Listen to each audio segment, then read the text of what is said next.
काव्या बहुत ही सरल महिला है। कभी ना किसी से जोर से बोलती है और ना ही कोई बहस करती। घर में हर किसी का ध्यान रखती।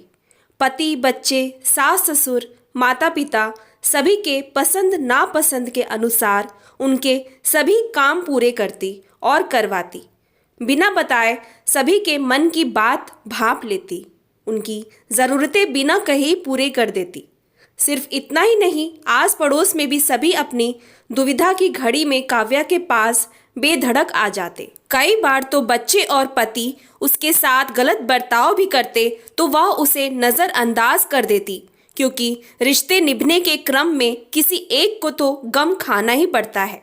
सास की 100 बातें सुनकर भी उनकी सेवा में लगी रहती। किसी से कोई द्वेष नहीं, कोई राग नहीं। प्रेम और स्नेह ही उसके व्यक्तित्व के आधार थे।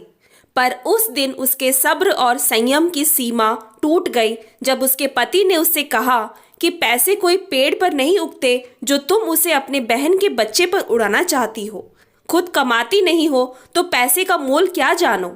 हुआ ये था कि काव्या की बहन के बेटे ने 10वीं अच्छे नंबरों से पास किया था तो वह उसे कुछ उपहार देना चाहती थी। काव्या के बच्चे जब भी पढ़ाई या खेलकूद में अच्छा करते तो उसकी बहन उसे प्रोत्साहन स्वरूप कुछ उपहार देती। काव्या और उसके पति को भी मौके पर ज़रूर कुछ देती ही थी। सास ससुर साथ थे तो उनके लिए भी उपहार लाती थी। इसीलिए काव्या ने भी उनके इकलौते बेटे को कुछ देने का सोचा था। वैसे तो घर परिवार के चक्कर में एक शहर में रहकर भी वह अपनी बहन के खास दिनों पर भी मिलने नहीं जा पाती थी, लेकिन कभी इसकी कोई शिकायत नहीं की थी उसने। किंतु ना कमाने और पैसा अपनी बहन पर उड़ाने की बात पर वह विफर गई। काव्या ने कमरे में जाते अपने पति को रोका और फिर अपनी सारी बात कह डाली।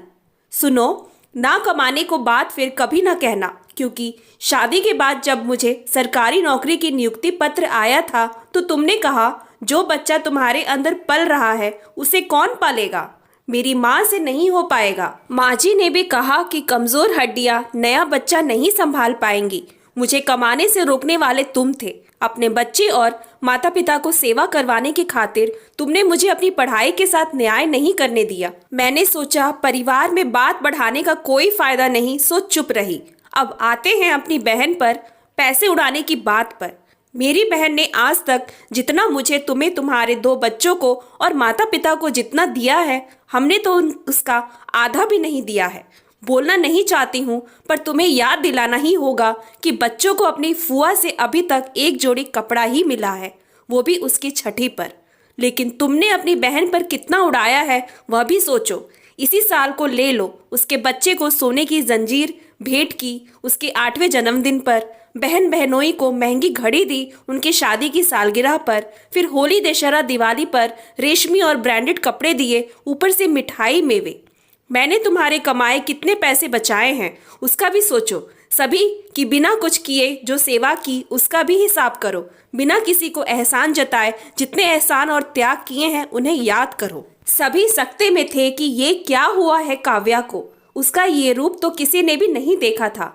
माहौल भांपकर सासू माँ ने झटपट बेटे को कहा, लल्ला सही तो कह रही है काव्या, बच्चे को 10वीं में अच्छे अंक लाने पर कुछ तो इनाम मिलना ही चाहिए। चल काव्या, जल्दी से तैयार हो जा और लल्ला तुम दोनों बाजार से कुछ अच्छा सा ले आओ उसे देने के लिए।